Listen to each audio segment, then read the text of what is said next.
This is a presentation of Northeast Streaming Sports. You're listening to TGI Sports Talk with your host Keith Angle on Northeast Streaming Sports.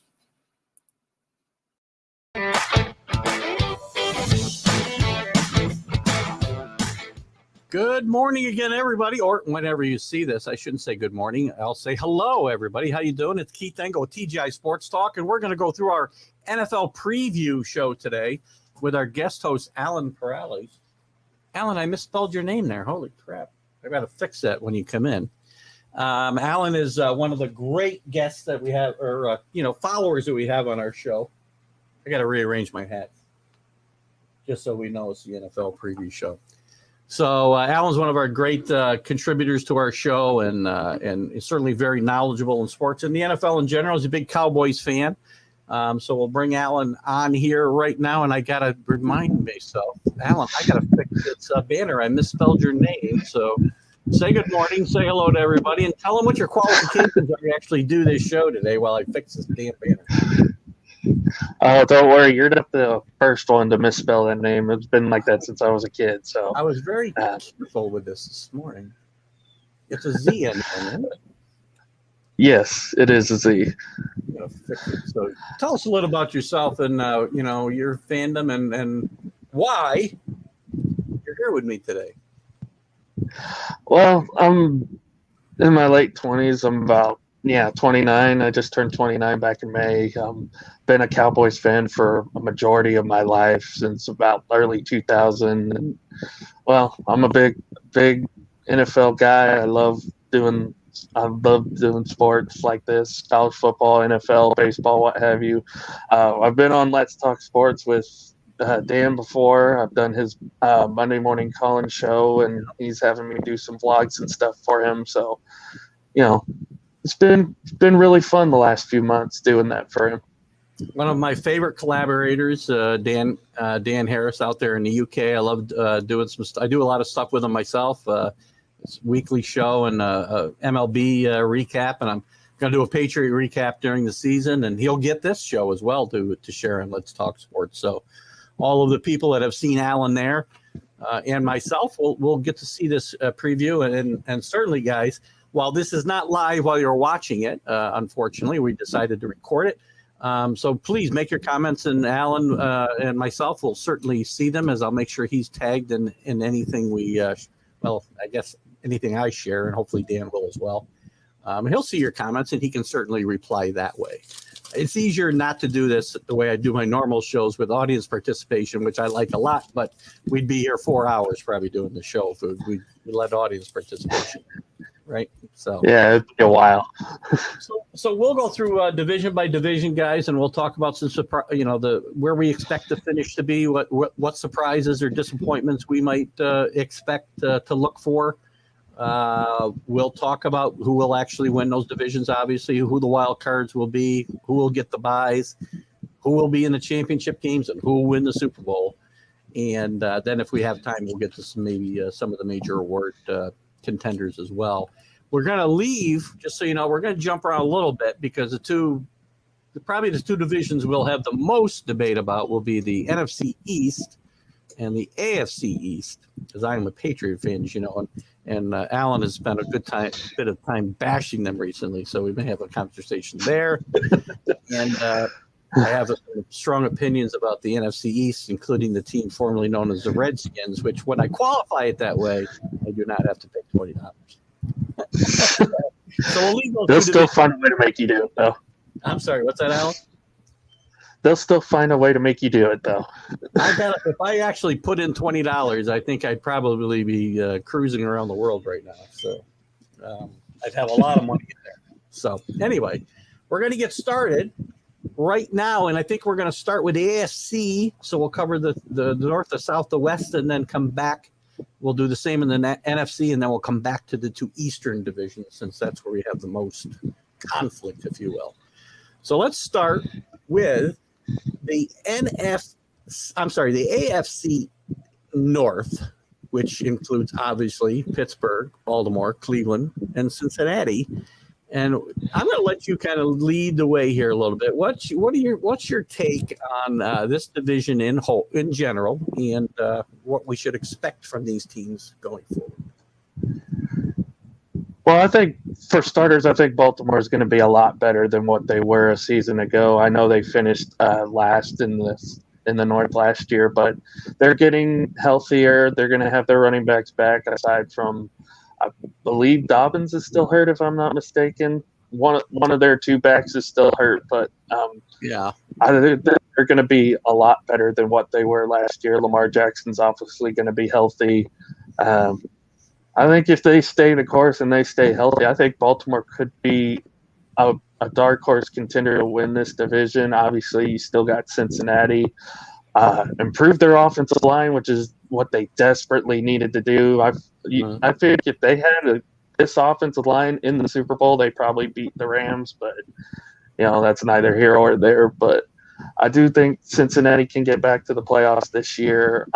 Cleveland, I'm not high on them. Even when they get Deshaun Watson back, I think they'll be good on defense, but I think they'll still struggle in some places.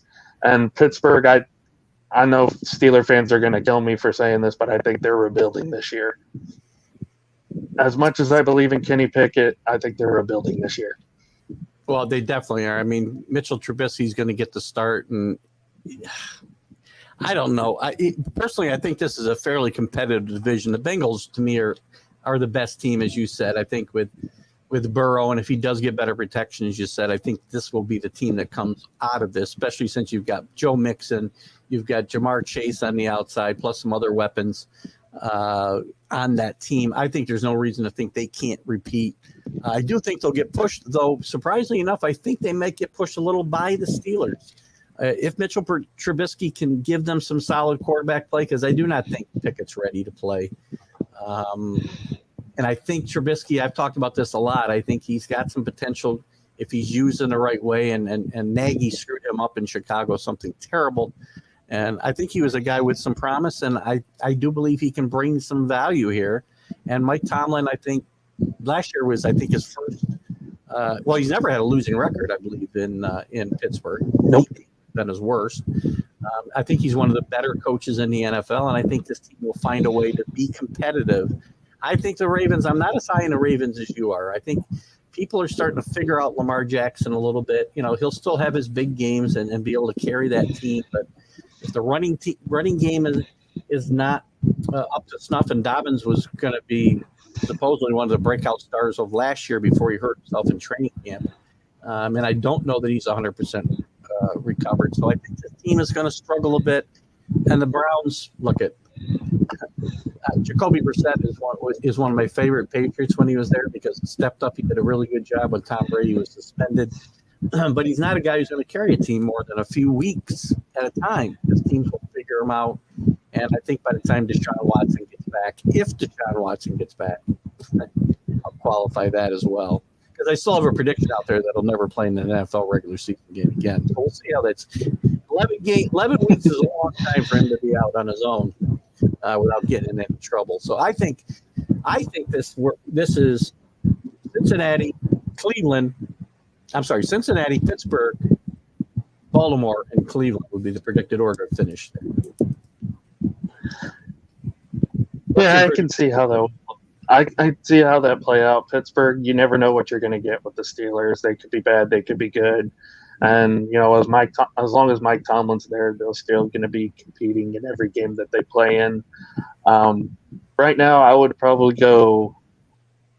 I'm going to kind of surprise you a little bit. I'm going to go Baltimore, Cincinnati. I might as well put Pittsburgh and then Cleveland. Okay, very good. As far as a potential surprise, it can be a player, it can be, a team, and it could be somebody you didn't necessarily pick to win. But if there were going to be a surprise and a disappointment in this division, where would you kind of go?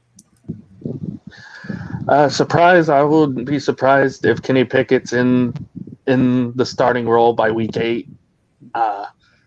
I think if he gets in, I think the Steelers will be a little bit more competitive. I know he's the hometown kid there in near Pittsburgh. It's close to the college where he went to. I think fans are clamoring for him to be in, and I think he's going to get a lot of the support once he comes in, which is kind of upsetting for Mitchell Trubisky because he's just trying to do his best and play his game, and unfortunately Matt Nagy never gave him that opportunity. As far as a disappointment, I think it's obviously he's going to be Cleveland. I don't think that their offense is going to be what it is. Even when Deshaun Watson gets there, I think it's still kind of overrated at how they're putting the Browns offense on a pedestal. But I think they're going to be kind of a disappointment this year. And like I said, don't be surprised if Kenny Pickett takes over that QB1 job midway through the year.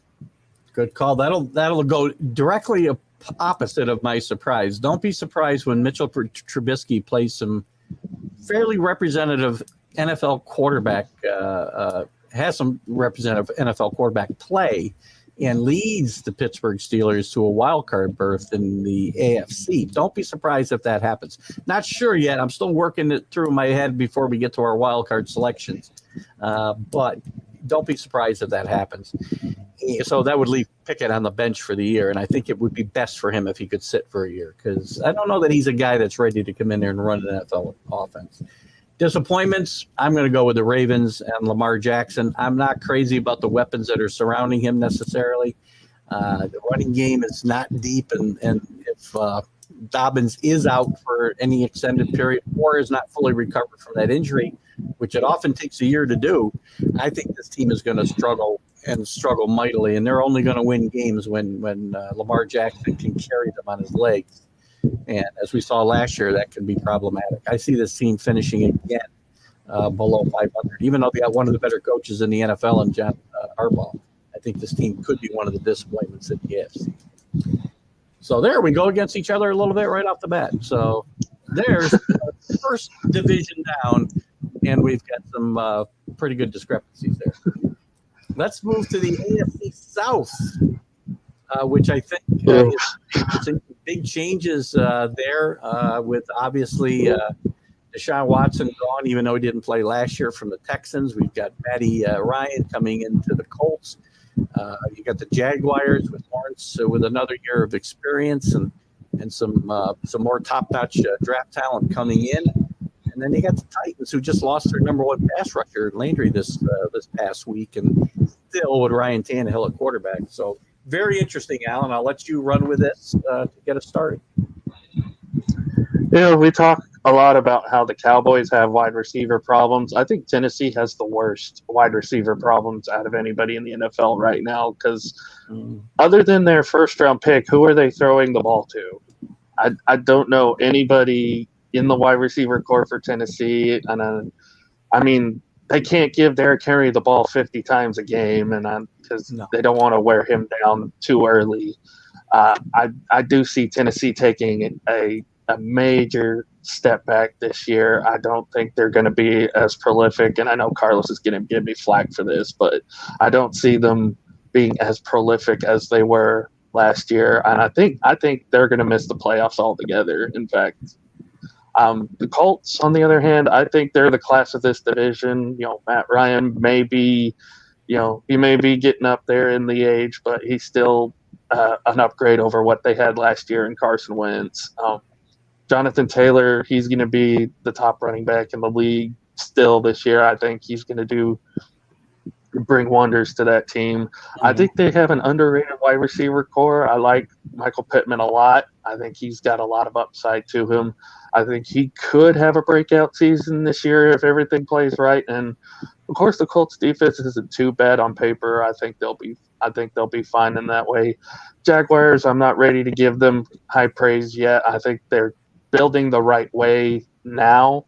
I think, I'm not too high on Trent Baalke at all, but I think with Doug Peterson there, an experienced guy who's been to the Super Bowl before, I think he's going to set them in the right direction, and maybe within a couple of years, the Jaguars will be a pretty decent team. Texans still have a long way to go. I'm a believer in Davis Mills, but I don't see that team going anywhere, honestly. Yeah, we're pretty much on the same page here. The Colts, I think, have the most significant addition here with Matty Ryan. I think Matt Ryan's still got enough left in the tank to get this team to the playoffs at a minimum. And they could surprise because this is a team that's got, as you said, a great running game at Jonathan Taylor's. To me, might be the best back in the league. Maybe not named Derrick Henry, but I think he is. And plus, there's some depth there with Hines as well. I like Pittman's potential to make a breakout season this year. And I just think this is the class of this division. I think this is the only team that will make the playoffs, and they'll win 10 or 11 games. I see the Tennessee having a huge fallout or fall back to maybe as far as 7 wins, under 500, significantly under 500. That'd be 3 games under 500. I'm not a big fan of Ryan Tannehill anyway. It never seems to come up big in a big moment. You noticed it in the playoffs last year against Cincinnati. He really came up small, and he tends to do that. His numbers will be okay, but then in a big moment, he kind of remembers he's Ryan Tannehill. Plus, you mentioned the wide receiver core. There's been a lot of talk at camp that Burks has not looked really good. I liked the pick of Burks here during the draft, but there's been talk he's had a tough camp as far as getting himself acclimated to the NFL. And Robert Woods coming back from an injury, who knows? He could be very good or he could be very bad. I just don't think there's enough there. Jacksonville, as you said, I think is building things the right way. I think Doug Peterson was a great hire there. And I think maybe next year you might see something change there. And I think they'll be more competitive and in more games this year. And I think they're doing things the right way. They're not trying to, similar to some teams we'll talk about later here in New York. I think they're doing things the right way and building things the right way, but it's going to take some time. And Texas, outside of Mills, who I do like myself, there's not really much to talk about. That team does not have a lot of talent there. And hiring Lovie Smith to be the head coach is the biggest head scratcher that I had of the entire offseason as far as coaching moves. Good football man, but I think his days as the head coach have long had past its expectations. So, a little surprised at that. So, I will be picking Colts, Tennessee, Jacksonville finish 3rd, Houston to finish 4th, and the Colts, the only team to come out of this division in the playoffs. Yeah, I'm right there with you. I think the Colts are the only team that makes the playoffs. I actually do think that they're going to be like 9-8, maybe. I know they're going to have a lot of tough games, especially when they have to play the Eagles, the Cowboys, Giants, Commanders this year. Those are going to all 4 be tough games for really any team that has to go up against them. Because and we'll get into that later. The NFC East has gotten a lot better overall in this season, but I do think the Colts are going to win this. Titans will finish 2nd, despite their struggles. I think Jacksonville and Houston will probably flip-flop between 3rd and 4th. Who knows who will finish ahead, but I like Jacksonville a little bit more than Houston in this scenario. Potential surprises and disappointments in this division. Surprises. Trevor Lawrence has a career year, and the Jacksonville Jaguars somehow, someway get 7 wins. I think Trevor Lawrence is going to have a great bounce back year. Didn't have a good situation last year. He's got Doug Peterson, who's been a pretty good quarterback whisperer in his career. He's had Carson Wentz, and Nick Foles went to the Super Bowl with Philadelphia back in 2017. I think Trevor Lawrence is going to have a pretty good breakout season, and he's going to prove why many people were very, very high on him when he came out of Clemson. As far as the disappointment, again, the Titans, I think they're going to have a major fall off. I think the only good thing they have there is Derrick Henry right now, and unfortunately, you still have Ryan Tannehill in quarterback, and unless you throw Malik Willis in there late in the season, I don't think you're going to have any success in Tennessee this year, unfortunately. Good call. Here, I'll give you a surprise. Not you. We do expect the Colts to do well, but I'm going to say don't be surprised if he stays healthy If Jonathan Taylor makes a run at 2,000 yards rushing this year, there's something to keep your eye out for in that South. And the disappointment, I'm with you. It'll be Tennessee, 12 wins last year. I can see them falling to as far as 7. And I do think Malik Willis will get a chance here, as you think with Pickett. I think he'll be the guy that gets a chance out of this draft class, maybe first, and replaces Tannehill at some point during the season. So we're kind of on the same page there in this debate. Let's move to the West, which is a very interesting division this year, with certainly some new additions in the coaching ranks, the new additions to the quarterback ranks, namely Russell Wilson in Denver. Could be a competitive division. Some losses too, with Kansas City losing Tyreek Hill. But I've said all along, and I'll preface this before I let you go to your comments, I've said that the demise of the Kansas City Chiefs is greatly exaggerated. So that'll give you a little preface of what I might talk about once we get there. But I'll let you lead off here again. Yeah, I kind of agree. The falling of Kansas City, and everybody's been talking about it. It's like, the Chargers have good weapons on defense now. They're going to have a better team. Justin Herbert's going to have a solid year. The Broncos, everybody's giving Russell Wilson praise. And I've said all along that the Broncos were one good quarterback away from being a playoff team, and well, now they have it, and it's time. It's basically time to put up or shut up if you're a Denver Bronco. So, as far as the Raiders go, I like the team composition. I don't know if they're going to have success based on just not just in their division alone, but they also have to go play the Rams, the 49ers. Cardinals are going to be a tough out at some point too, but I do like the AFC West as a whole, and I think all 4 teams have the potential to have a winning season, which I think is the only division that we can really say this about. But I do like Kansas City, but I actually think that the Chargers are slightly better. I know people are going to go back and forth on it, but I do like Justin Herbert. I think this team's going to have a pretty big year, better than what it was last year. I still think Kansas City is going to give teams a run for their money, but I like the Chargers just a slightly bit more. Well, they're both really good teams for sure, and the Chiefs, they're still the champions of that division. Let's say for quite a few years now, and you got to knock the champ out before you can declare yourself champion, in my mind. And the Chargers still have to do it on the field. There's a lot of talent there. Good young coach in Staley, and they've made great strides. Herbert, is definitely on his way to being one of the best quarterbacks in the league. If he isn't there now, he's on the cusp. Is he at Patrick Mahomes' level? No, I don't think he is. They do have some good, decent players surrounding Herbert, so I think he'll be fine. The defense is good if Bosa can stay healthy and carry them. But I still think the Chiefs, who did a pretty good job of retooling. Remember, everybody talks about Tyreek Hill and what Tyreek Hill brought to this team and what they're going to be missing. But to me, it was Travis Kelce that makes this team go and gave Tyreek Hill the opportunities that he got to excel. Not that he's not a great player. I think he's the one that opened up those slots for him to catch the ball and run with the ball after the catch. And I do think that they've also still got some really good receivers in Hardeman and Scantling joining the team, and Smith-Schuster. And Sky Moore is a guy that, as a rookie, could come in there and maybe start to throw a little bit. Will he be as good as Tyreek Hill out of the gate? Not saying that. I think he'll be a productive player.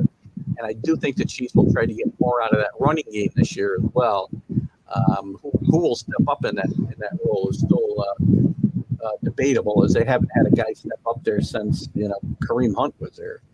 But I think it's possible that he's got a little bit of experience. Edwards-Helaire will play much better if he stays healthy. And that defense, I think, will be much, much better as well with some of the moves they made in the draft. So The Chargers, again, just a little smidge below that. I do see both of these teams making the playoffs. The Chiefs winning the division. Maybe it'll go back and forth. Kansas City will win the division with 12 wins, and say the Chargers go get the wild card with 11. I don't think I think that's it. There's a lot of people think they're going to get three. They might get 4 teams in the playoffs. I don't think that's possible. The Raiders are not going to be quite as good as we think. Josh McDaniel still something to prove as a head coach. Did not go well for him the first time around, but many coaches do learn, obviously, that second time around. What Bill Belichick did wasn't very successful his first time around, as we know. But I'm not a big Derek Carr fan. He's another guy that does not seem to ever come up big in a big moment. Again, see the playoffs last year when at the end of the game he kind of imploded. I foresee some of that. And the Broncos, I feel, are a bit overhyped. Russell Wilson coming in there and the that he has. I see both of those teams around 8 or 9 wins, believe it or not. I don't think this division's quite as deep as people think it is. Deeper than some, but I don't think it's quite as deep as it is. So I've got Kansas City, San Diego, Vegas, and the Broncos. But I only have Kansas City and the Chargers making the playoffs. I've got the Chargers winning. I think the Chargers will be one of the better surprises this season. Chargers win. I think they go 12-5. Kansas City 11-6. I think they'll finish second. I do think Denver will make it. I think they'll be the 7th wild card team, and I think the Raiders will be the odd team out. I do think that they'll be better because of that connection between Derek Carr and Devontae Adams, former college teammates. But with the division that they're in now, I think it's going to be tough to overcome. And don't sleep on Denver's defense. They have a sleeper defense that could definitely be very good this year. Justin Simmons is probably the most underrated safety in the league right now. Nobody really talks about him as much as they should. So I think Denver squeaks in and gets that final wild card spot. Kansas City gets in. I think they're the 5, and then the Chargers win the West. Yeah, as far as Denver goes, I just think Russell Wilson's going to find himself in the similar position that he did last year, as having to do too much in that offense, or hasn't most of his career having to do too much in that offense. So I think, and as far as surprises and disappointments, my biggest surprise will, like I said, I think it will be the Broncos defense. I think they're a lot better than what people give them credit for. I think they're going to be a top 15 defense this year, and I think that's going to be what propels them to the playoffs this year. As far as disappointments, I think the Raiders, like I said, I think the Raiders are going to kind of fall off a little bit, and I think they're going to be the odd team out this season.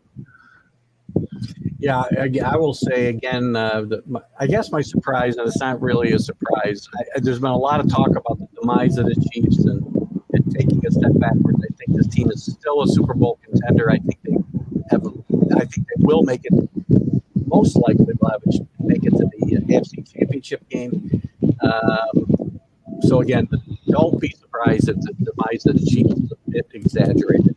And the disappointments, to me, it's a coin flip between the Raiders and the Broncos. I'm going to pick the Broncos because there's a lot of fanfare about Russell Wilson joining the team and getting them over the top.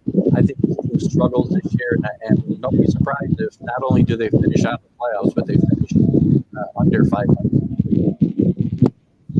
That'll be my disappointment there. So we're going to skip, as I said, the AFC East, and we'll come back to that in a little bit after the NFC North, South, and West. So let's move on to the, as we mentioned, the NFC West. I'm sorry, North, with your comments there. Well, as long as Aaron Rodgers is in Green Bay, I think the Packers are still the team to beat, unfortunately. It doesn't matter what he has at wide receiver. It seems like every time he goes out there, he makes his wide receiver core look really good. we kept saying this back in the early 2010s. It's like, oh, he doesn't have the receivers. He doesn't have the guys he can throw to. All of a sudden, Jordy Nelson's a big-time receiver. Devontae Adams comes out of nowhere. Guys we haven't heard of, Marquez Valdez-Scantling, Alan Lazard, all these guys just start playing better, and it's because of who they have at quarterback. He may not be the brightest guy up here, but he's still, when it comes to football, he's got 1,000 IQ and he knows what he's doing. So as long as Aaron Rodgers, weird. He's not stupid. He's just weird. I don't know what happened to him. He joined a cult or something, and he's like gone crazy. But anyway, that's just it's hard to follow him sometimes. I do think the Packers are going to be not just the top in the NFC North. I think they'll be one of the top teams in the NFC. Their defense is not getting looked at as it was last year, but I think they're still going to have a very good defense. I think they drafted a couple pieces in the first round that are going to help them out exponentially. 2 Georgia guys, go figure.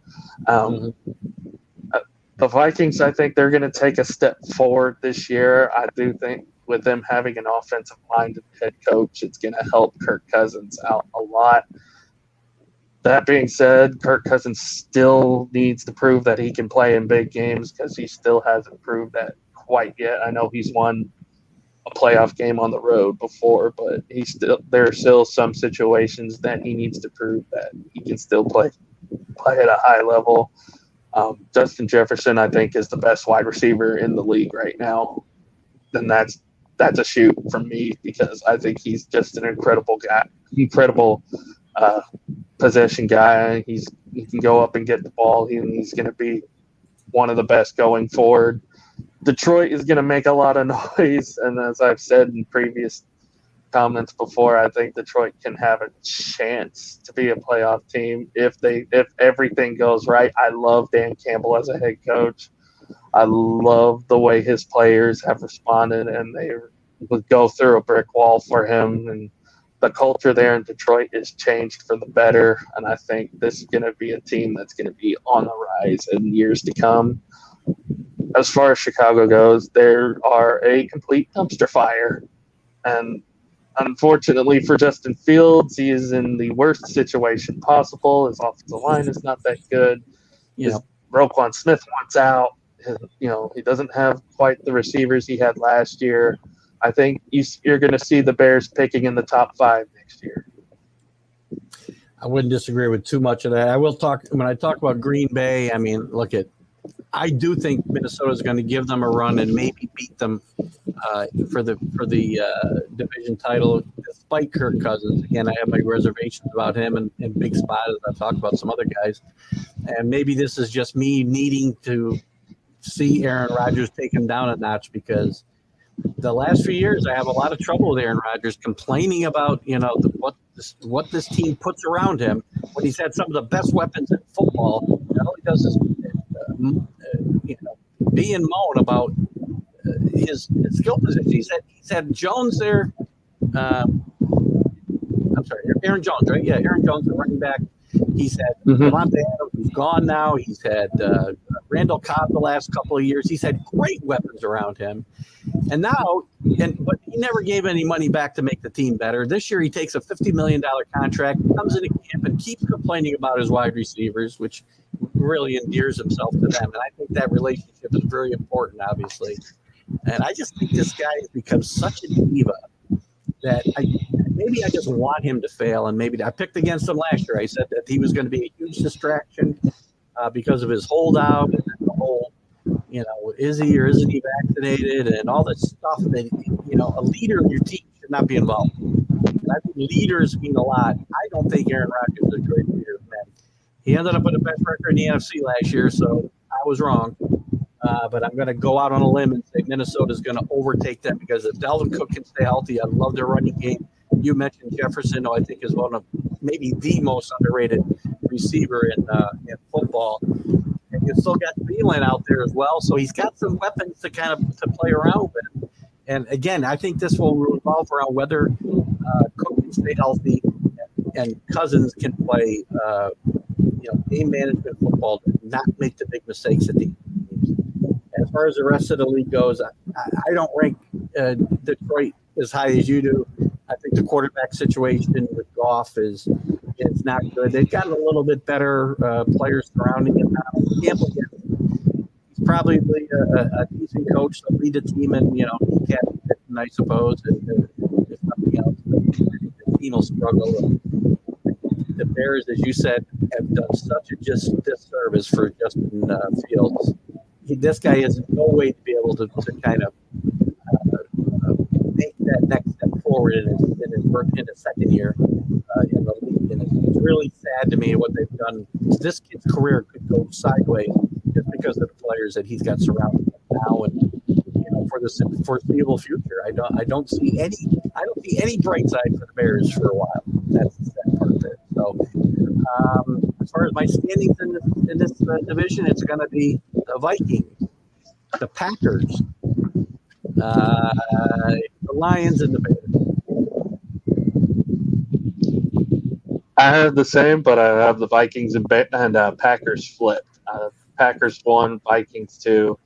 I wanted to put Detroit up on a pedestal this year, but I think they're a year away. I think they'll finish third. And of course, the Bears dead last. They're probably going to be the biggest disappointment of the season, aside from Seattle, probably. Well, you just gave us your disappointment, I guess. So, what would be your surprise? I think I know where you're going, but what would be your surprise? Biggest surprise, definitely the Detroit Lions. I think they're going to be a scrappy team this year. Any team they go up against they're going to get a dogfight the whole way through. And don't be surprised if Detroit makes a push towards the end. I don't think they'll get there in the end, but I think they're going to at least try to make a push. Biggest disappointment, obviously, the Chicago Bears. And just for reference's sake, I think Kirk Cousins can be thrown in that mix too. I don't think he's going to do much to help this offense. I think they're going to have to rely a lot on Dalvin Cook to have success, and it's going to be frustrating. And they're probably going to be looking for a new quarterback next year.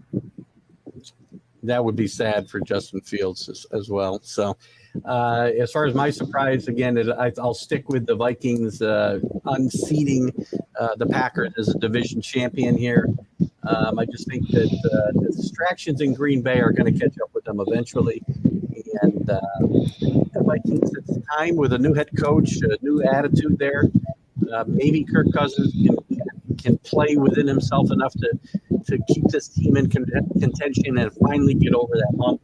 And I will put the Packers in as a wild card as well. And my disappointment is very hard because, I guess my disappointment would be the Packers because of one Aaron Rodgers and the fact that, again, he takes his money and doesn't worry about the complaints that he makes about improving the team around him. But, again, doesn't do the Tom Brady thing and restructuring and pushing money out, doing whatever he can creatively to help make the team better year in and year out. They're going to have to rely on Aaron Rodgers, and sooner or later he's going to start to take a step back. And I think this could be the year where we see a disappointment in Green Bay. So that's our NFC North recap. We'll move to the South, which ought to be very interesting this year. New quarterback in Atlanta.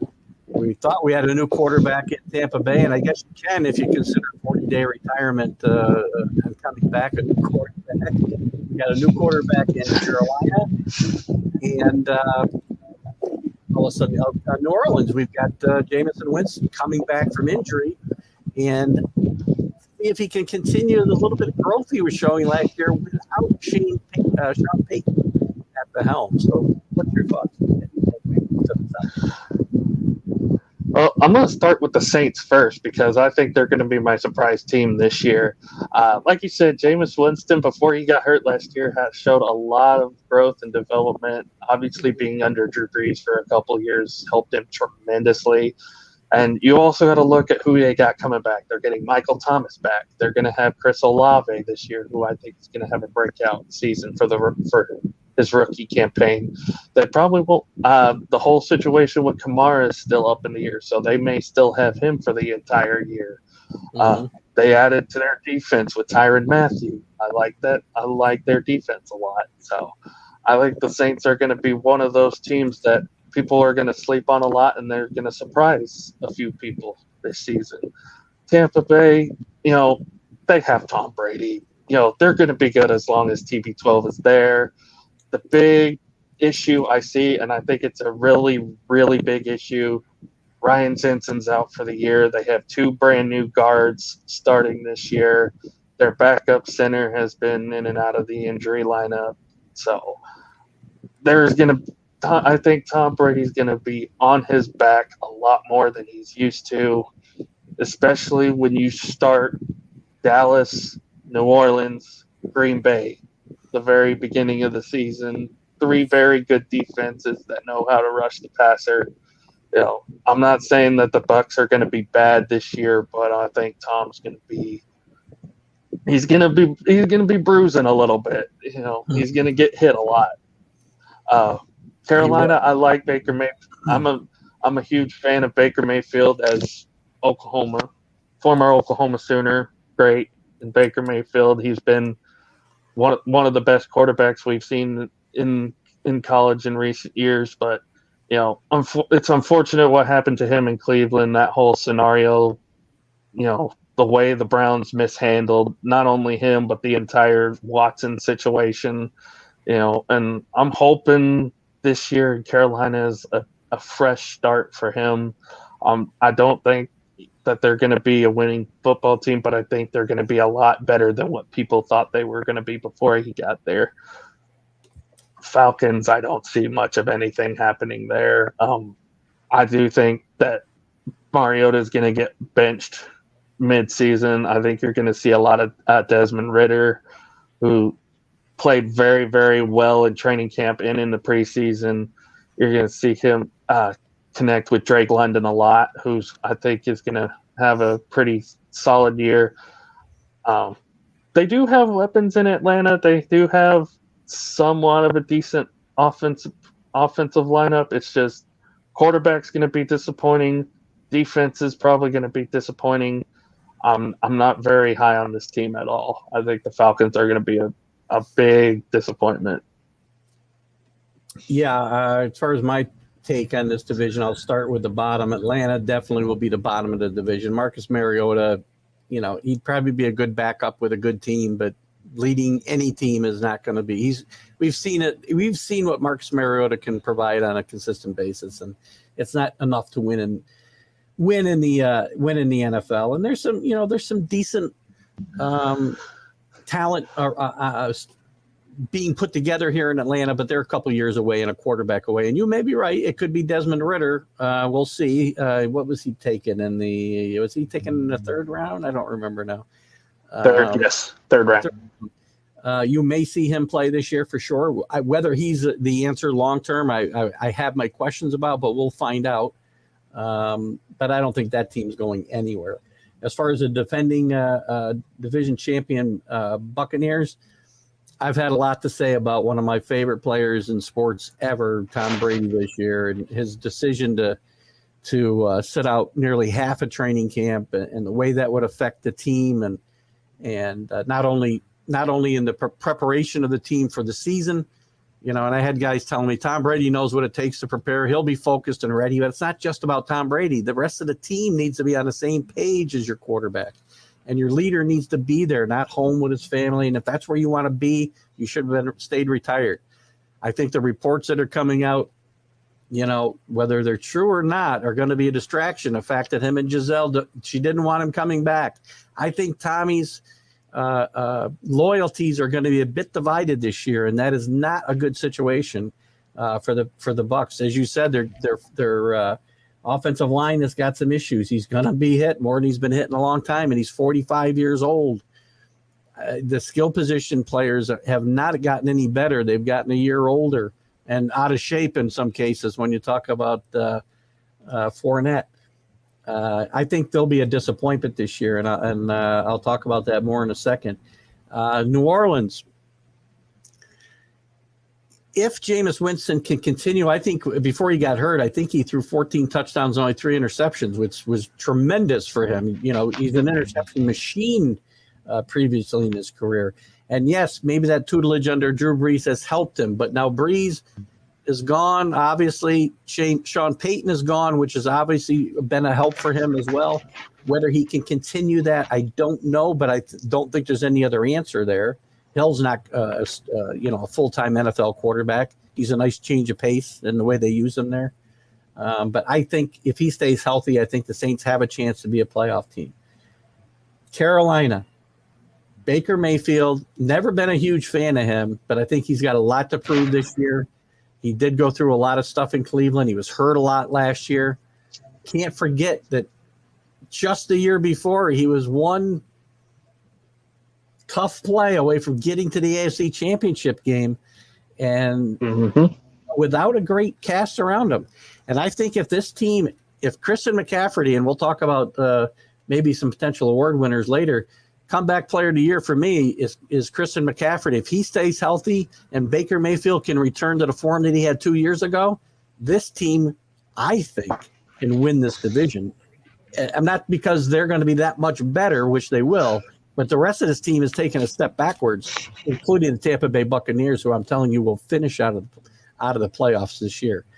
So here's my predicted order of finish: Carolina, Saints, Tampa Bay, maybe under 500, and the Atlanta Falcons. That is a prediction. That is a prediction. That's a hot take right there. That's a hot take. I'm actually going to go the Saints win the South. I think Tampa will finish second, but I agree. I do think they finish out of the playoffs. I think Carolina, as much as I love Baker Mayfield, I think they're still a ways away. And then Atlanta, I think they're going to get the number 1 overall pick next year. Entirely, well, they'll have a tough battle with Seattle, who we'll get to in a little bit, but that might be a tough battle between those two teams. Surprises and disappointments.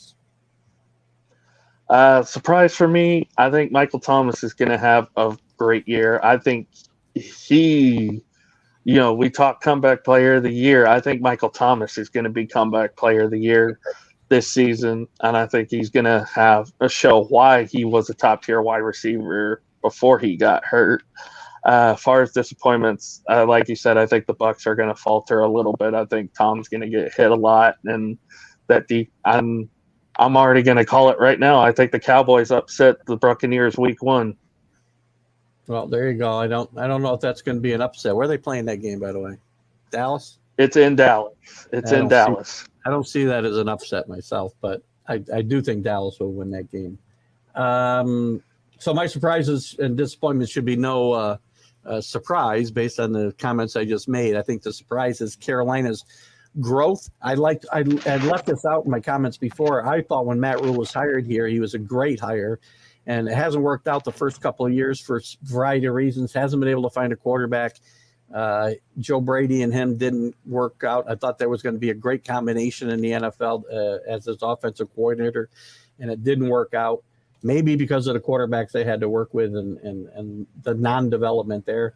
But I think they make some great strides with Baker Mayfield, making the players around him better. DJ Moore and Robbie Anderson are going to be keys to this team. But the biggest key is Baker coming back and Christian McCaffrey staying healthy. I really would love to see what McCaffrey can do if he stays healthy for an entire season. I think he would have a tremendous, one of the best years ever in the history of the NFL, all around, all-purpose back, because he's so good. Just can't stay healthy. So that's my surprise, and my disappointment again is Tom Brady start to show his age, because he's going to be getting beat up a lot. The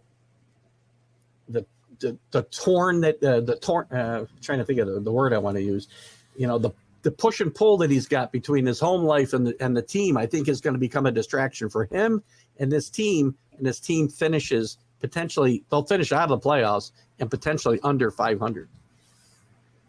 I'm going to put you on the spot. I'm going to put you on the spot right now. Is this Tom Brady's last season? Yes. I agree. I think he's done after this year. I'm not even sure he'll make it through the year, to be honest with you right now. I'm guessing he will, but who knows? With the things that are going on now, the things that we're hearing about just are not, good stories for being heading into and being focused to start an NFL campaign. And listen, nobody's been a bigger backer than I have of Tom Brady through the years. But I think the way Tom Brady has handled this situation since he's unretired has been atrocious. When between the news about the Dolphins tampering with him, not just with last offseason, but going all the way back to the time he was with the Patriots. I think he's taken a public relations hit there a little bit, although he's kind of flown under the radar and all that. And now this whole deal in training camp, I just do not think that's how the leader of your team can approach training camp and expect other guys to come and bust their butts as they're trying to win jobs and get prepared for a season. I think there's going to be some issues in that locker room and distractions that they don't need. So, I cannot back my boy in the situation he's in for now. So, there was also the rumors that Vegas was trying to bring Tom Brady into Vegas to play for the Raiders as well. So, but Gruden threw that aside. So now look at there's the whole that all came from Dana White, who I don't think Dana White is the most credible person we can be listening to about that story. He had a few axes to grind in that himself. So, he's been known to maybe stretch the truth a little bit. So anyway, let's move on to the West. We got the defending champion Rams. The 49ers trying to regroup with a new quarterback after making it surprisingly, I think, in a lot of people's mind, to the NFC Championship game last year. You got the maybe disappointing Cardinals after their hot start last year, and then some animosity with their quarterback before finally getting an extension. And then you got the mess that is the Seattle Seahawks. So give us your take here. Where do I begin? The Rams have proven that you don't need draft picks to be a successful team. As we've seen, they still have Aaron Donald, who's one of the best players in the league. They brought in Bobby Wagner. They brought in a couple other guys. They basically retooled their entire team and still look like a contender. I do feel a little bit of concern for Matt Stafford's elbow. If it is what it's being reported to be, if it is true, then keep an eye on Stafford if he stays healthy or not the entire year. I think that's the only concern that the Rams really have at this point. Of course, they're going to have a brutal schedule this season. You got Tampa, Dallas, Green Bay. You got to play the entire AFC West, which is going to be a task in itself. And I think every team in this division is going to struggle with that, of course. I'm not really high on Seattle, and we'll get to that in a little bit later. But I do think the Rams will repeat out of the West. I think they could potentially be the only team that makes it out of the NFC West this season. I'm not saying that Trey Lance is going to be a world beater or anything. I do think he has struggled a bit so far this year. He may not be fully ready to embrace that starting job, but I think the 49ers defense is good enough to where they can keep them in every game that they play in, and I think the 49ers will be just fine. I do see the Cardinals taking a step back. I think Cliff Kingsbury is going to be fired mid-season. I'm not really high on him. I'm not really high on him at all. He hasn't proven that he can fit. They started 11-0 last year and almost missed the playoffs, which is you don't usually keep coaches around if the stuff like that happens. Also, one and done, they got blown out by the Rams in the wild card round. It was probably one of the more embarrassing losses of the season for them. I don't think they're going to rebound from that, especially since they're not going to have DeAndre Hopkins to start the season. I think Kyler Murray, for as good as he is, I think he's going to struggle a bit. And unfortunately, I think the one big loss for the Cardinals that really nobody is really talking about, but I think their one big loss this season was losing Chandler Jones to the Vegas. I think Chandler Jones was like their heart and soul of that defense last year and was part of the reason why they were able to stay in so many games. And I think losing him was probably the biggest blow for Arizona. Seattle's going to be fighting for the number one pick. There's no reason why you can believe this team will be any good with either Drew Lock or Geno Smith at quarterback. I think they're going to be running the ball the most out of any team in the league just because they have to. Defense is kind of hit or miss. I think some of their players are going to be traded off via the deadline mid-season. And this team is going to completely blow it up and rebuild by the start of next year. It's interesting, and I'll start there that, obviously that you talk about dumpster fires with the Bears. I think the Seahawks are probably in the same category because of the quarterback situation. When you're choosing between Geno Smith and Drew Lock, I mean, you're not choosing between anything. The running game maybe will help them a little bit, but it depends on whether Kenneth Walker III is ready to contribute. Obviously, Carson had to retire, I think, due to a neck injury just before training camp, which hurt them in that regard. I just don't see any upside to this team. And DK Metcalf will probably talk his way off this team maybe before the season's done. He could end up getting moved, I think. And it's a shame. I like Pete Carroll, but Pete Carroll, I don't think he's going to be around for this rebuild. If I'm not mistaken, he's the oldest coach in the NFL. So I like Pete Carroll, but I think his run here is just about done. Going back to the top of the division, the Rams, and yes, Stafford's elbow is a concern for sure. I mean, McVay talks about the fact that he had an injury last year, but he did not say it was this injury, I've noticed, too, by the way. He keeps saying he dealt with an arm injury last year, but nobody ever says it's this injury because I keep hearing it's an injury that is not normal for an NFL quarterback to have. So it does give you some pause there because if he's not there, they're not going to win. They won't make the playoffs without him if he were to miss a significant amount of time. One place I'd like to see this team improve a little bit is in the running game, and it's going to really probably center around the health of Cam Akers. If he can stay healthy, they can probably have a decent running game, but he's had trouble staying on the field. So I do think they've got enough to repeat as division winners here, but everybody's shooting for the Super Bowl champion. So starting with the Buffalo Bills on Thursday night. So that'll be they're playing Thursday night. Yeah. It's Tampa and Dallas Sunday night. Yeah, I'll give you my early prediction. Buffalo will beat the Rams Thursday night, and we'll talk more about them in a second. As far as Arizona goes, I disagree a little bit. Yes, did they disappoint after a really strong start and fall apart last year? Yes, but I think they made some improvements by bringing in what the heck is the guy's name now? I can't remember this guy's name. Oh, Marquise Brown from Baltimore, I think, was a very big addition to go along with Hopkins. And A.J. Green has got a little bit left. Zach Ertz, I think, stabilizes that passing game a little bit and brings some veteran presence that you need on a young team that wants to. And so does A.J. Green, by the way, if you want to see them make the next step. The running game still leaves a little bit to be desired. John Connor's not the player that he was a few years back when he broke out with the Steelers for a little bit. And was one of the great stories in the NFL. This season is going to hinge around Kyler Murray and his maturity level and how he improves not just his play, but elevates the team around him, which a quarterback needs to do, and he has not yet done. I think he makes some step forward there this year, and I do think this team, while they don't win the division, I think they're good enough to be that last wild card in the NFC playoffs.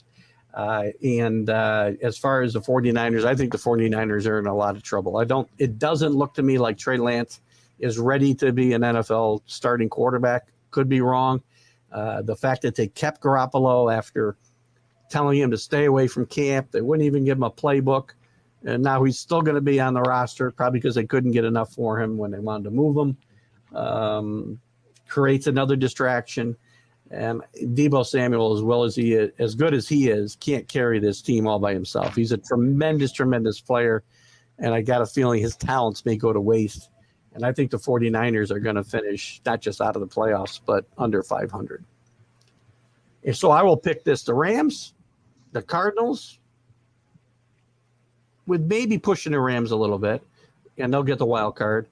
And I think the 49ers and the Seahawks might be battling it out to be worse. I think the 49ers could fall further than people think. But the Seahawks are definitely the dregs of this division. So what do you got for your standings here? So did Sony Michel retire? I know he's a former Sony Patriot and you was kept in him. Miami and got released.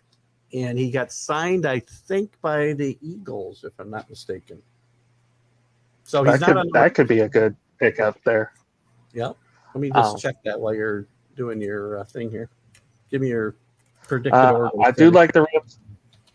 I do like the Rams to win the West. I think they're the best team in this division overall. I do think the 49ers defense is good enough that even if Trey Lance does struggle a little bit, I think they can still maybe find their way into the playoffs. I'm like I said, I'm not high on Trey Lance at all, and even if he doesn't play well, they still have Jimmy Garoppolo in the back, which if he needs to come in and play, I think they'll be okay either way. I think the 49ers edge out that final wild card spot. I do think the Cardinals will be a disappointment this season. I'm not a big fan of Cliff Kingsbury. Even when he was at Texas Tech, I was not a big fan of him. I think they should have been a better team because they had Patrick Mahomes there. So, and then I think Seattle, like I've mentioned before with Atlanta, I think they're going to be fighting for the number 1 overall pick. Good stuff. So, go ahead.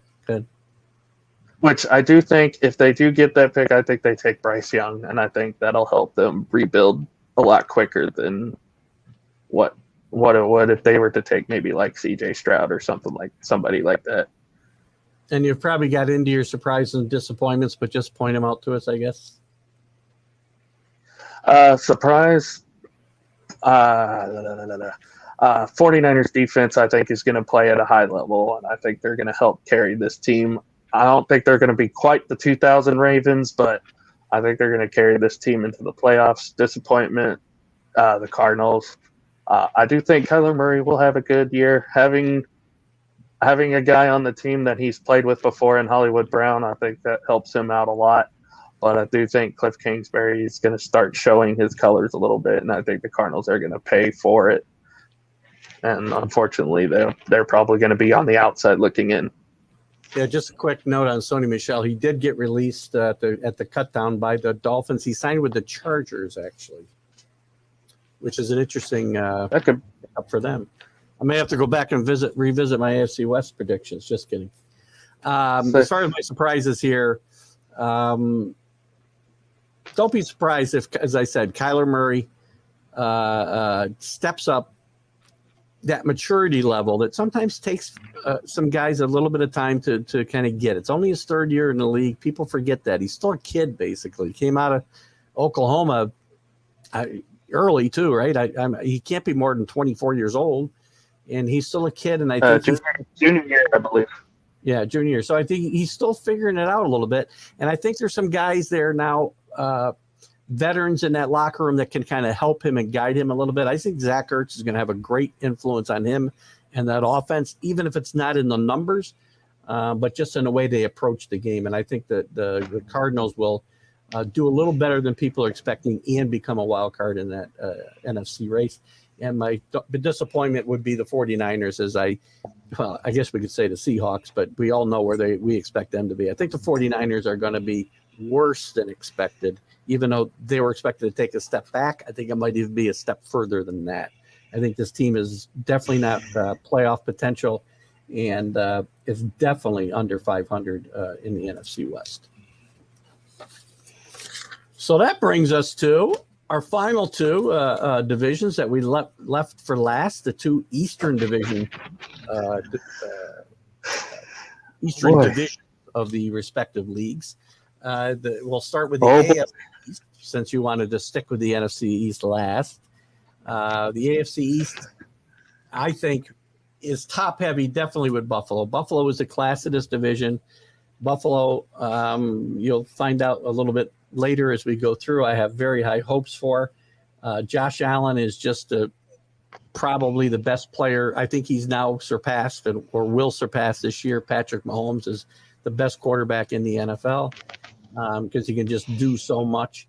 I think their running game will improve. I think the defense will benefit from Von Miller being on there, even though he may not perform at the same level that, again, as I mentioned with some other teams, that presence being there. The rest of the division, you got the Patriots, you got the Jets, who I think could surprisingly be a little better, and then you got the Dolphins. So give us your rundown. I started to do my Buffalo thing there, but you do your rundown first.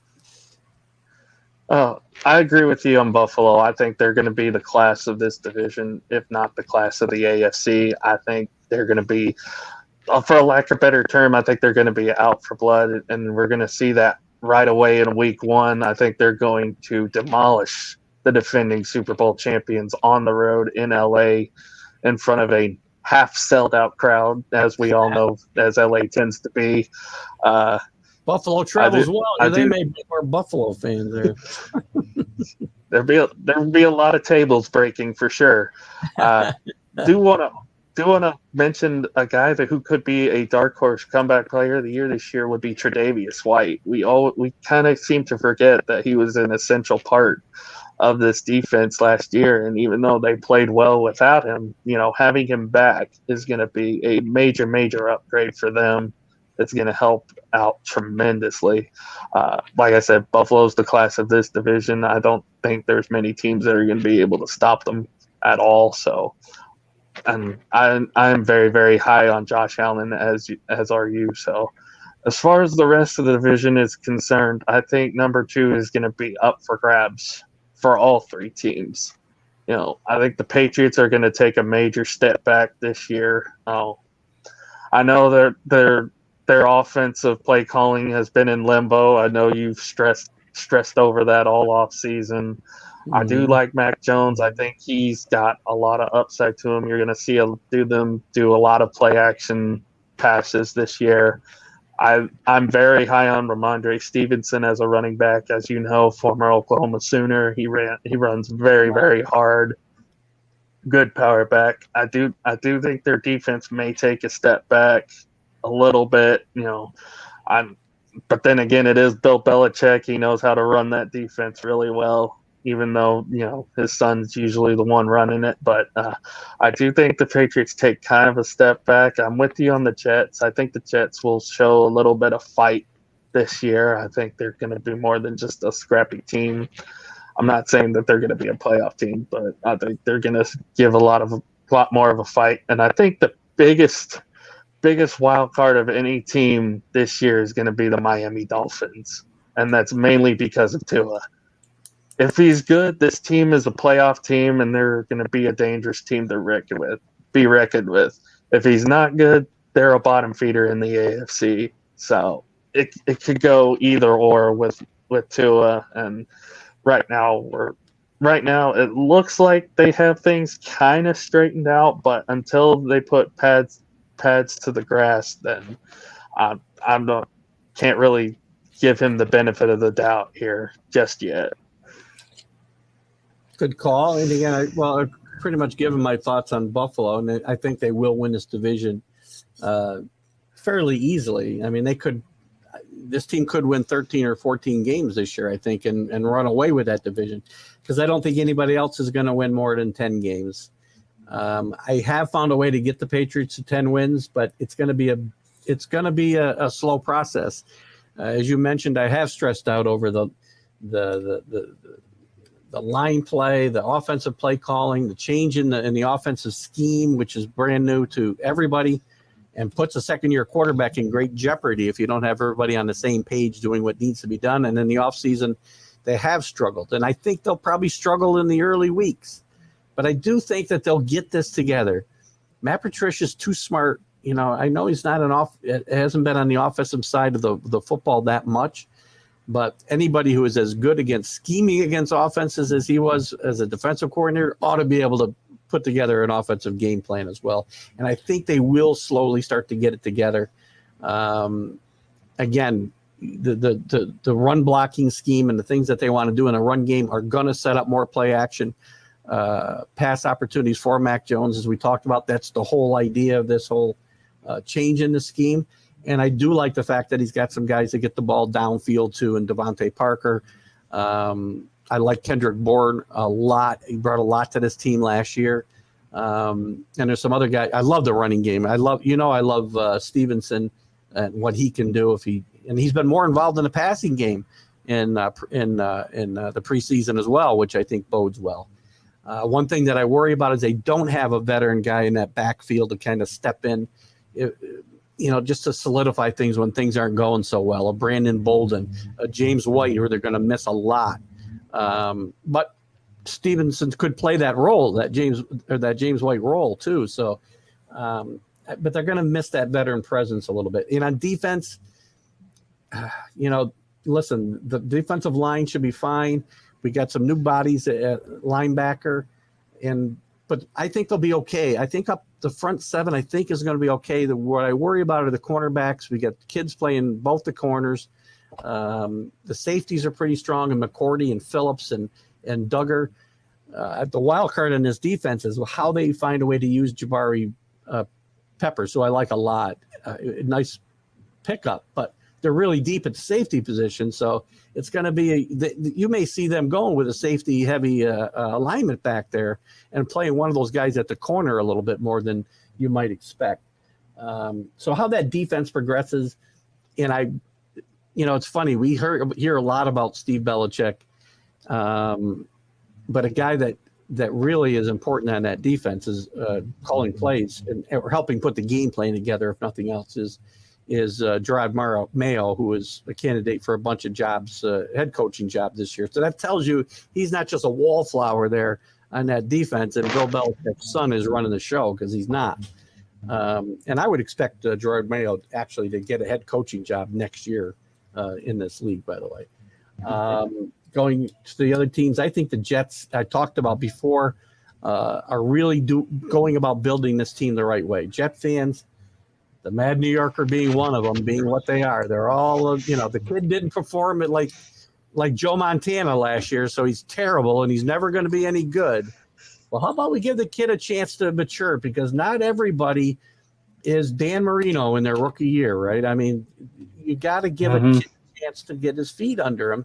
And I think Zach Wilson will be fine. I love what they've done as far as building the weapons around him. I like their wide receiver core. I like what they've done with the backfield. I like the way their defense and bringing back Carl Lawson coming back from injury last year is going to help that defense and the pass rush. I think this is a team that's going to be much, much more competitive this year. And I'm not going to say they're making the playoffs, but, we'll do a little spot at the end. I think we already did it on one of my shows.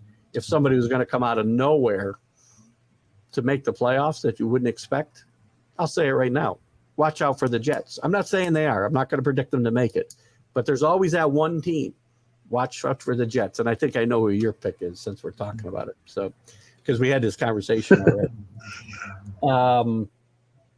And as far as the Dolphins go, they go as far. This team, people are high on this team. I'm not sure why. Just because they picked up Tyreek Hill, Waddle's a nice running back. They got a new head coach. But there's disorganization there everywhere.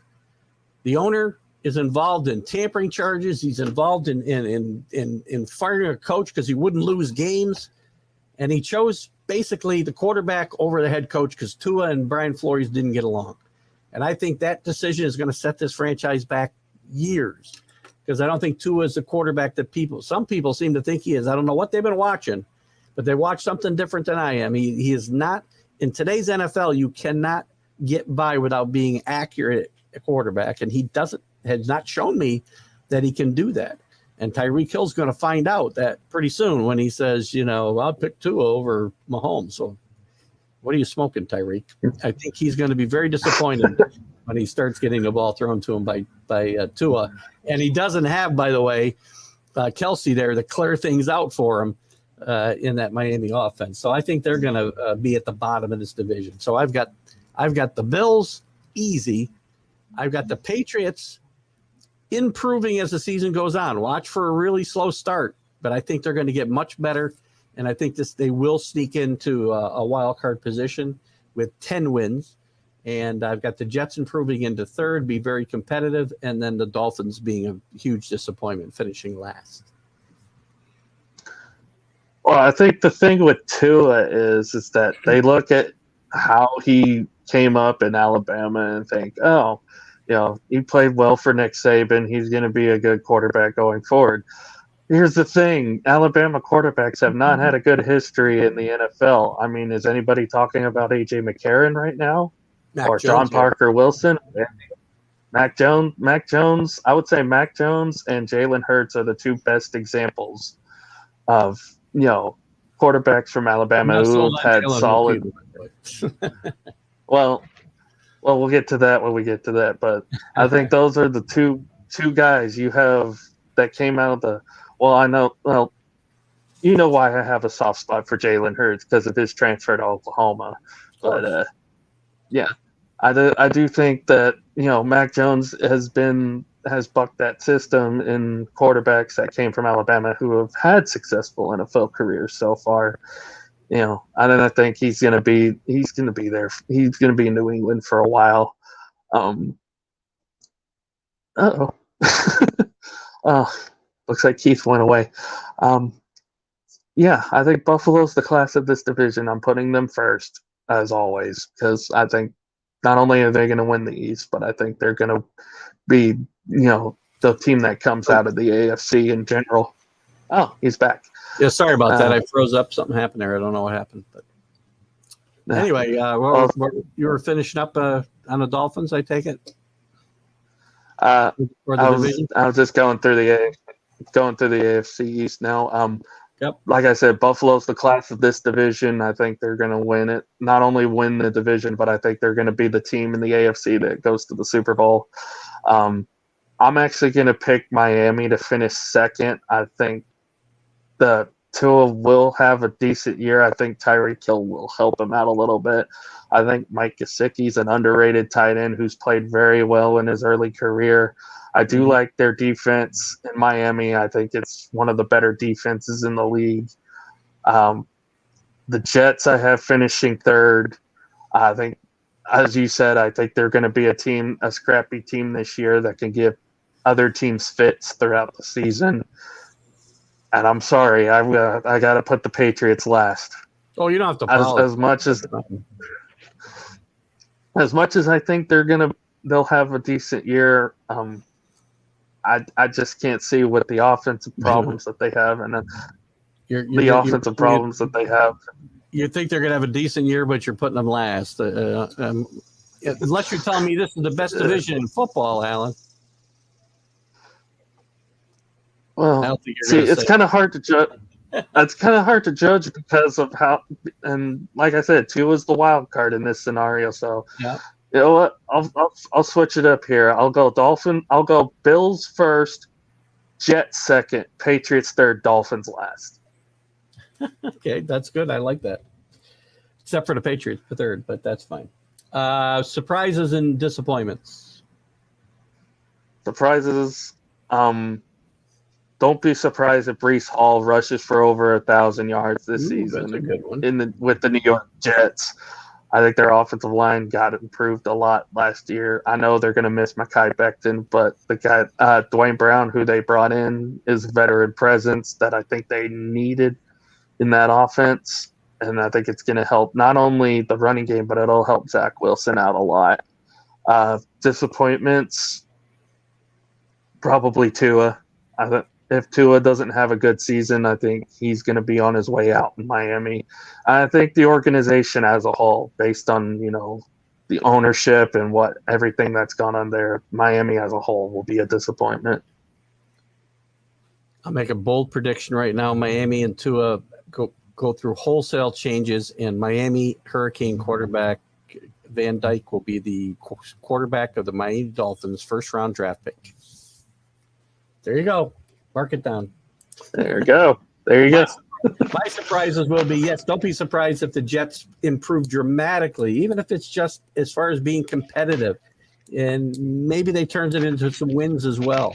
I don't know that I go as far as say Breece Hall will get 1,000 yards because I think Michael Carter is going to get a good handful of those carries as well, which will hurt his production a little bit, but not his productivity because I think they're going to be both very good backs in this league. And I like Hall's ability to be, that again, I'll use James White as an example. That type of guy in your backfield, and he's so important in the NFL. So don't be surprised if the Jets surprise as far as competitive and potentially even wins. Disappointments, I'm with you. The Dolphins are just going to be. I think there's just too many distractions down there, which is going to sound funny when we get into the into the NFC East. But I just don't think with the things going on with Ross and the mismanagement in the front office, new head coach who, again, not saying he's in over his head, but he may find himself in over his head when he's got a quarterback who is not NFL caliber leading that team. So that is our finishes up our AFC predictions. We'll move on to the last division before we talk a little bit about the playoffs. The NFC East, which to me is I'm not telling you it's the best division in football, but I think it might be the most competitive football division in football, because I could make a case, and I'm not going to, but I could make a case for any of these teams finishing in any four positions in the standings. Any one of them could win. Any of them could finish last. Any of them could finish second or third. But I'm not going to do that. But I think it's a very competitive, close division, and there's some teams that are going to do better than expected in my mind, and they're not the same teams you think. So go ahead. You know what? I want you to go first on this one, because I'll take the fun with this one. I will start with the teams that I don't think are going to do as well. The Dallas Cowboys. I think the Dallas Cowboys, as I said to you during my Stream of Consciousness show this morning, the Cowboys' biggest problem is the guy who's making the decisions, all the decisions on this team. You made a comment, I think, during the show that if Jerry's going to want so-and-so to play more. Well, that's the biggest problem. Jerry's calling the shots, both in the front office and sometimes on the field. And this organization will never get to where it wants to be and return to its glory days as long as that's happening.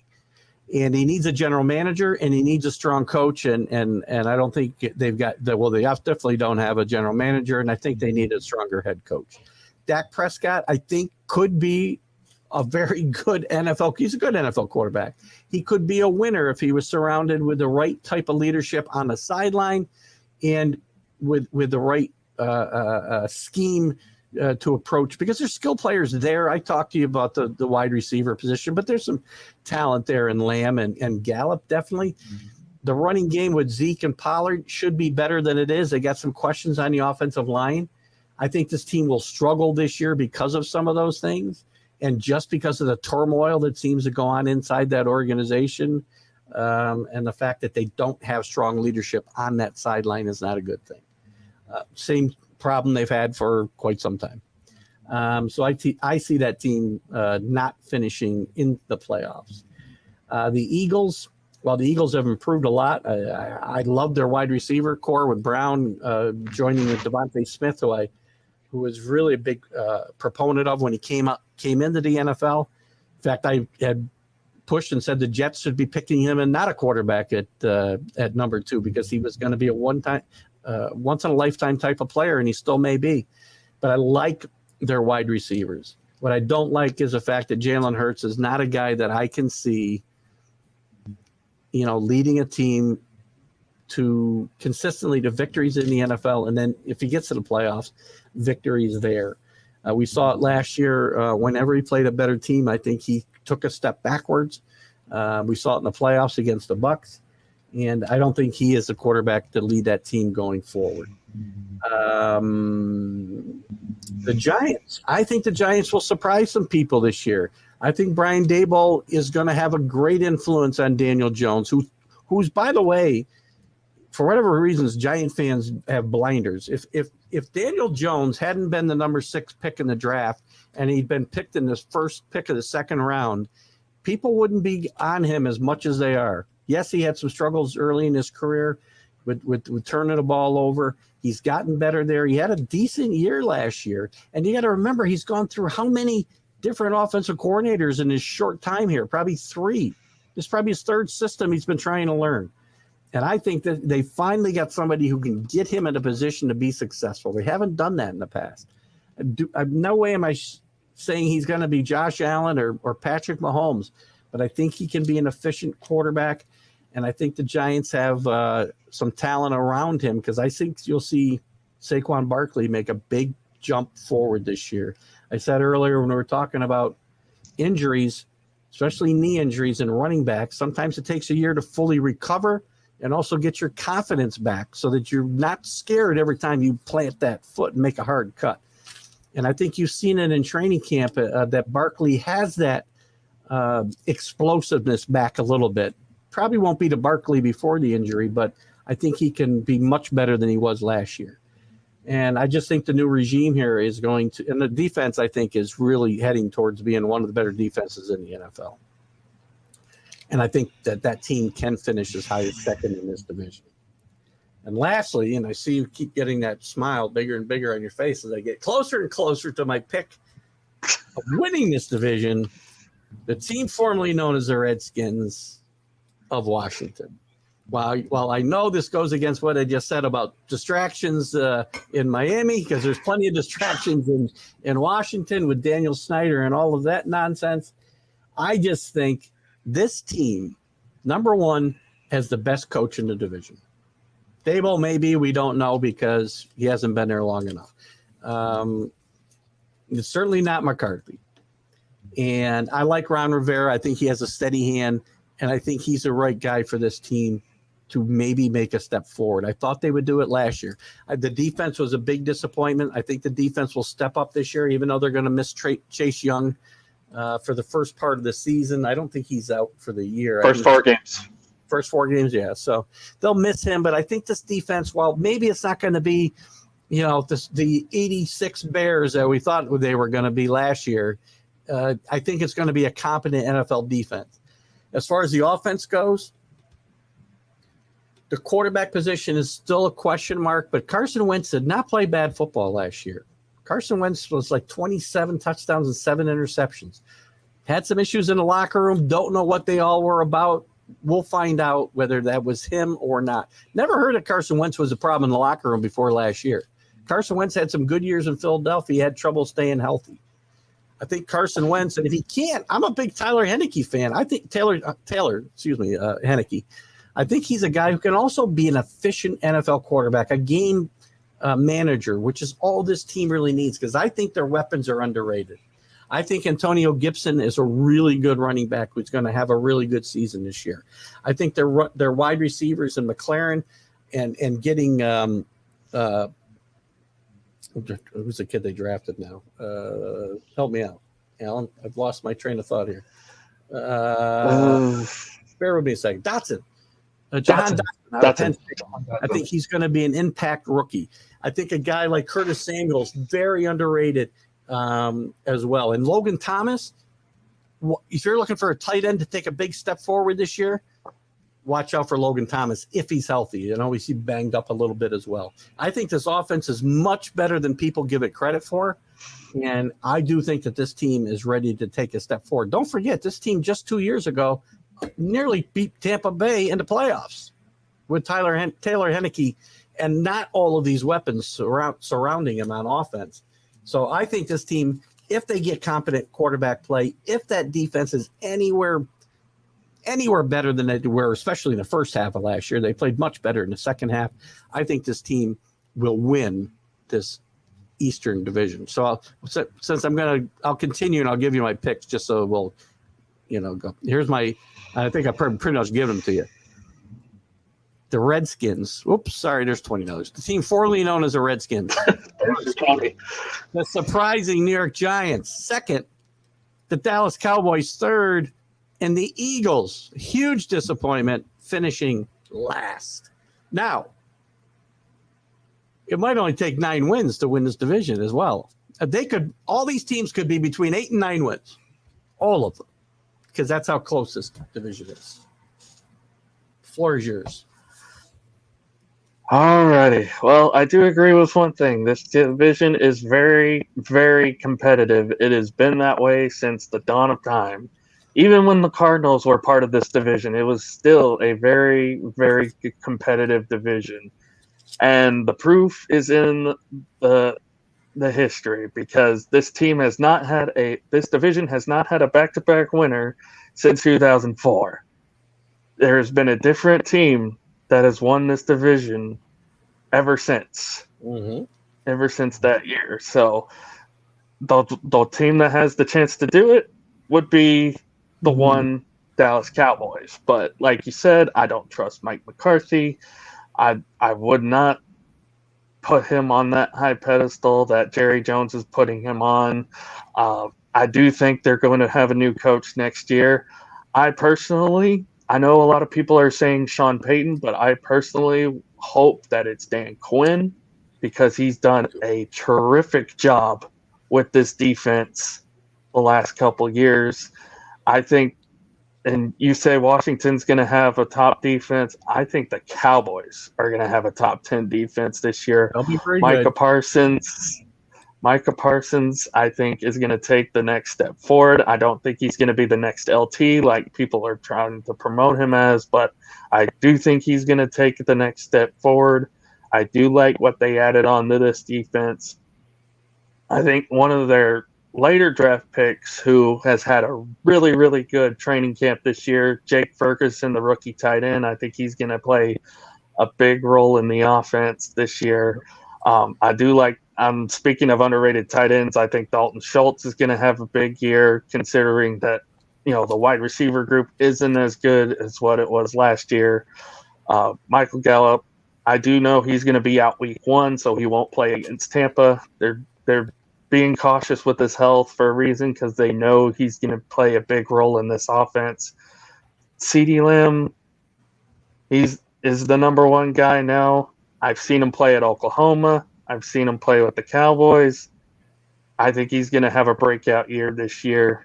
I don't think he's going to be like a top 5 or a top 10 wide receiver, but I think he's going to have a really, really, really good year now that he's the number 1 guy. And I think the one thing that is going to help them out this year, and what I think will get them into the playoffs, is their special teams. A lot of people don't really focus on special teams nowadays. And, when you talk about special teams and, how much of an impact they can have, you look at the Packers last year. They had a horrible special teams, and it cost them in the end. They didn't make it through round 1. You as a Patriot fan, you've seen how well their special teams has been over the years, especially with guys like Matthew Slater in that lineup. I think, and I know I'm being a homer here when I say this, I think Cavante Turpin, MVP of the USFL, he had a really good preseason. I think he's going to be the starting returner, and I think he's going to be a big impact player on special teams for the Cowboys this season.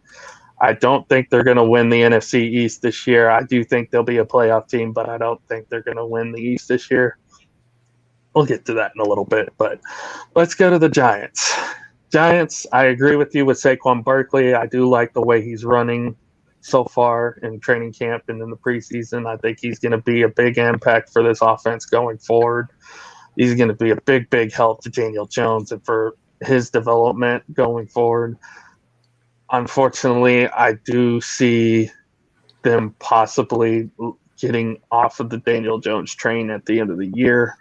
Not saying that they're going to be a bad team, but I do think they'll be a team that is maybe like 7-8 win team this year in New York, which I think would be pretty acceptable considering the seasons that they've had recently. I think this is going to be a step in the right direction, and I do think the Giants are going to be a team in years to come that are going to be a team to be reckoned with.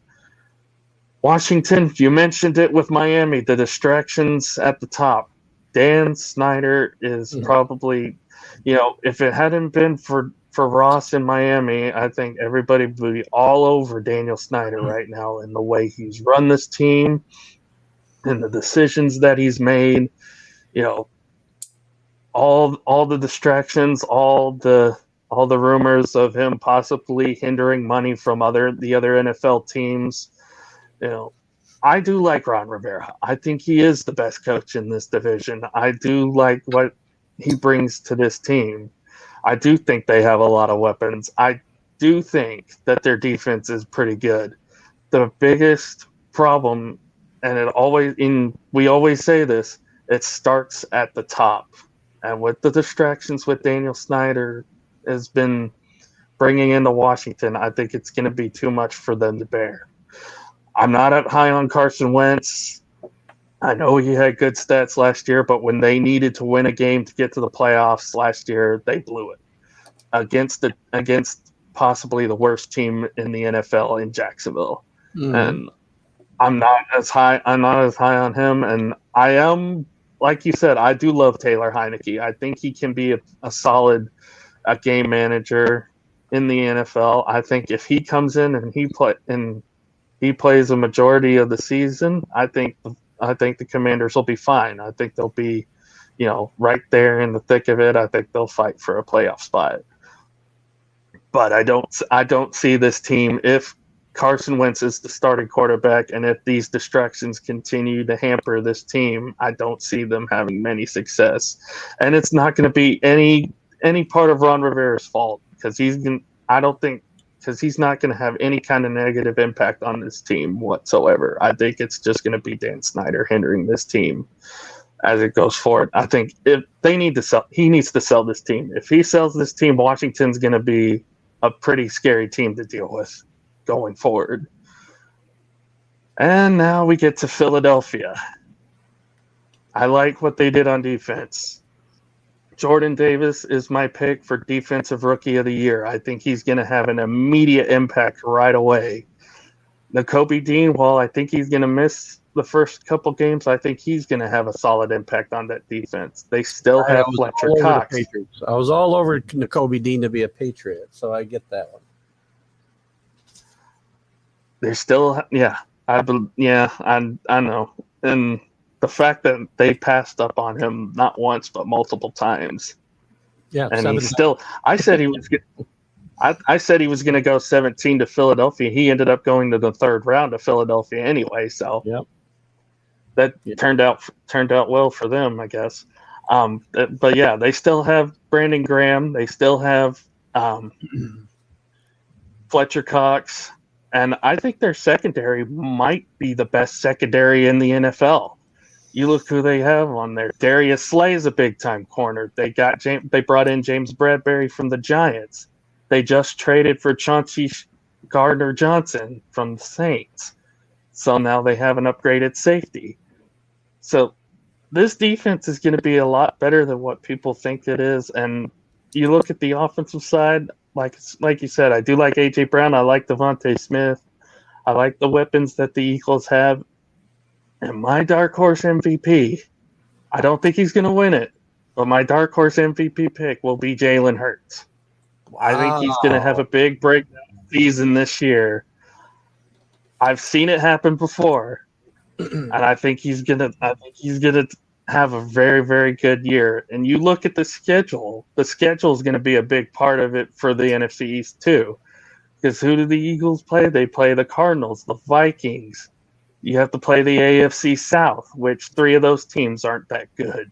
Mm-hmm. You've got to play the Steelers if you're Philadelphia, which is on the downward spiral. So, and you got to play the division twice every year, which that can go either way.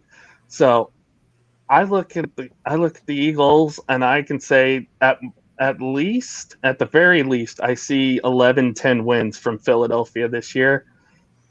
And I know Jamie said this before. I don't know if he's mentioned this to you on Started Up before, but I do think the best that they can do is 13-4 and get to the NFC Championship game. Wow. I like Philadelphia to win the NFC East. That's a hot I think they can do it. I don't even know if Pags has gone that high. I think they can do it. I think they can do it. I think they have a solid team, probably the best team on paper in the division. So I think they have a chance to maybe. I know.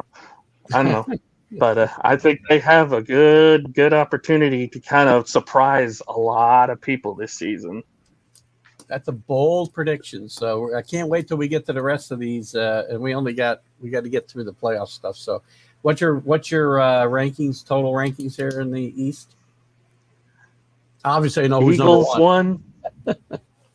Eagles 1, Cowboys 2. I'll go Giants 3, Commanders 4. Surprises, I think I got one. Surprise and disappointment.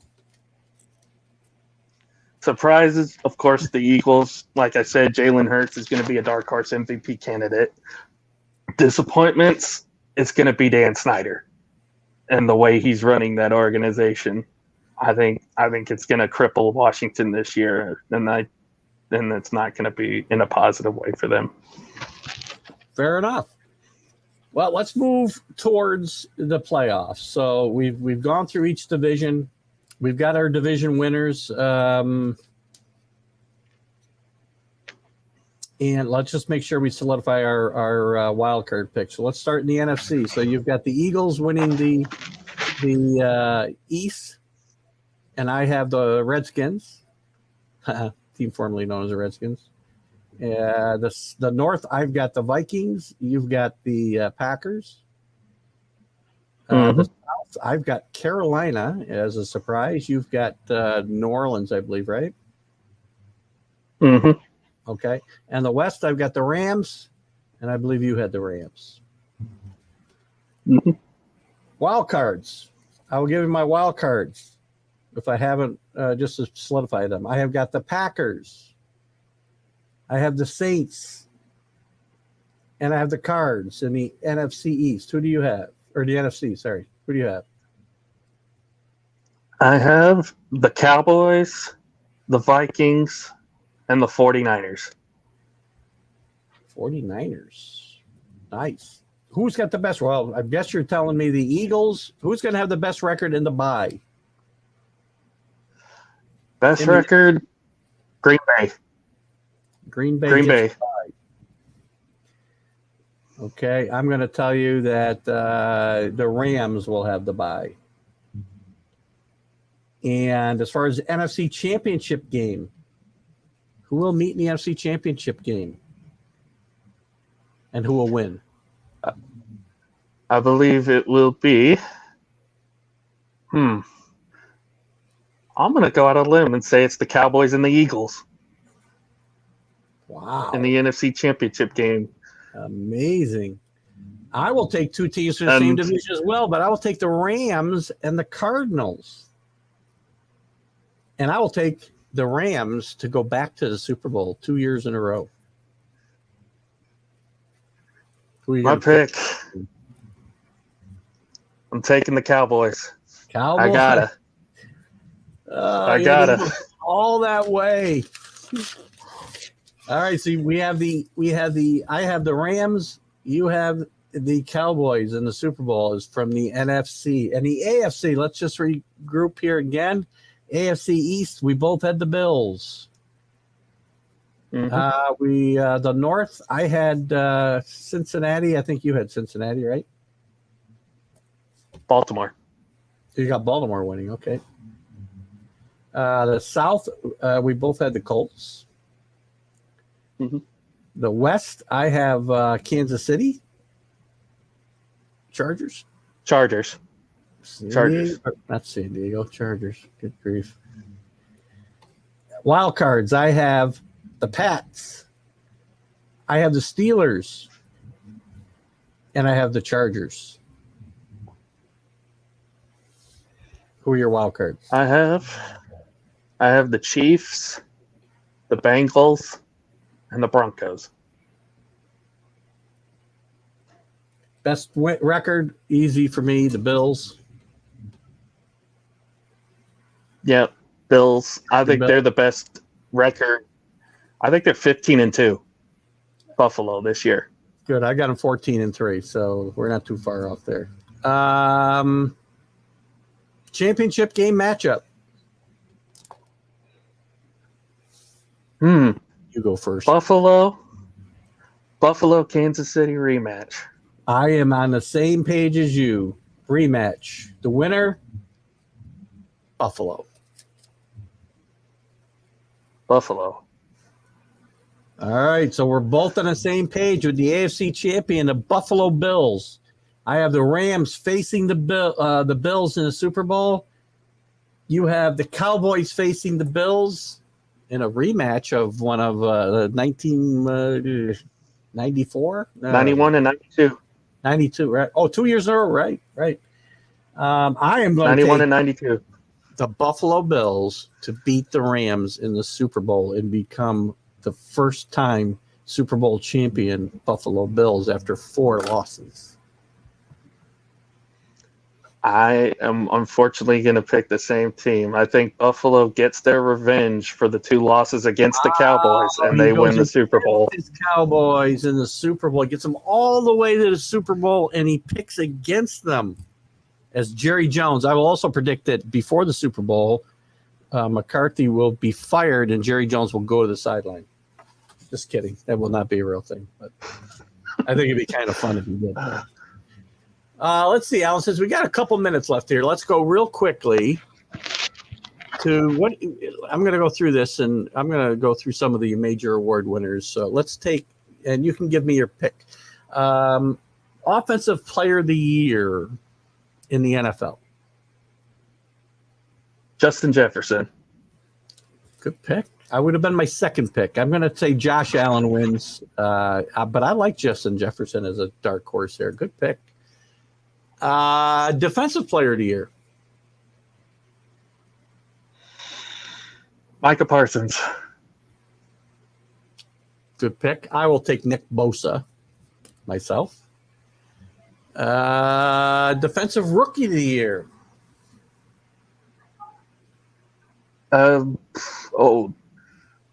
I said his name earlier, the one from Philly, their defensive tackle. I can't remember his name now. Oh, Jordan Davis. Jordan Davis, yes. Jordan Davis. Okay, good one. I'll just to be different, I might have taken him, but I'm going to take Aiden Hutchinson, excuse me. Offensive Rookie of the Year. This is an interesting. I'm going to go Chris Olave.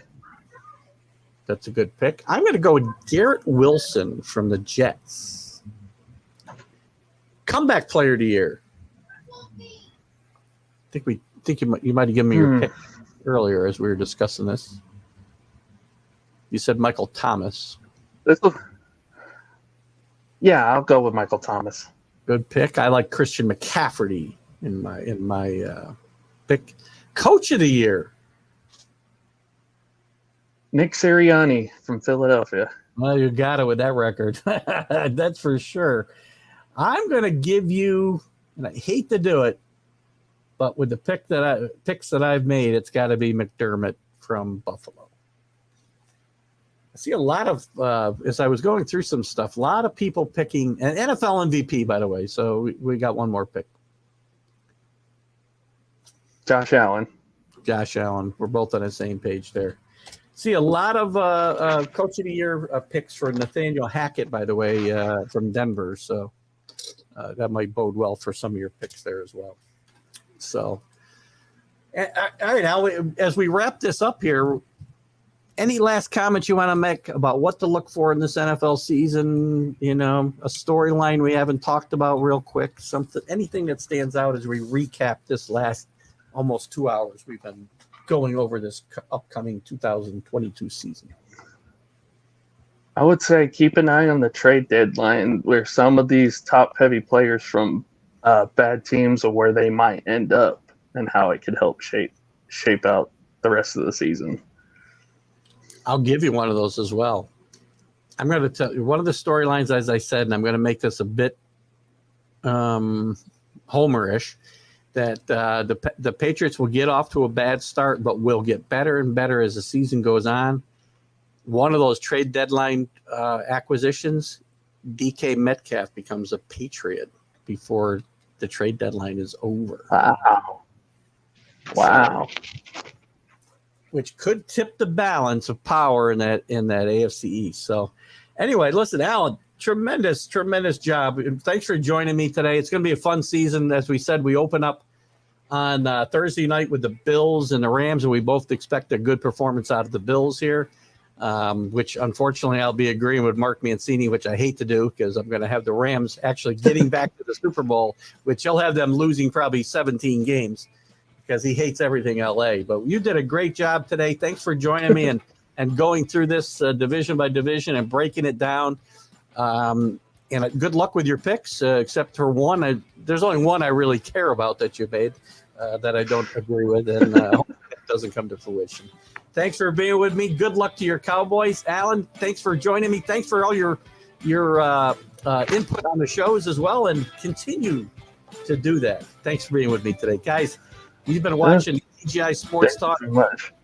You've been watching the TGI Sports Talk NFL preview for 2022. Thanks for joining us. Have a great, great day. Bye-bye.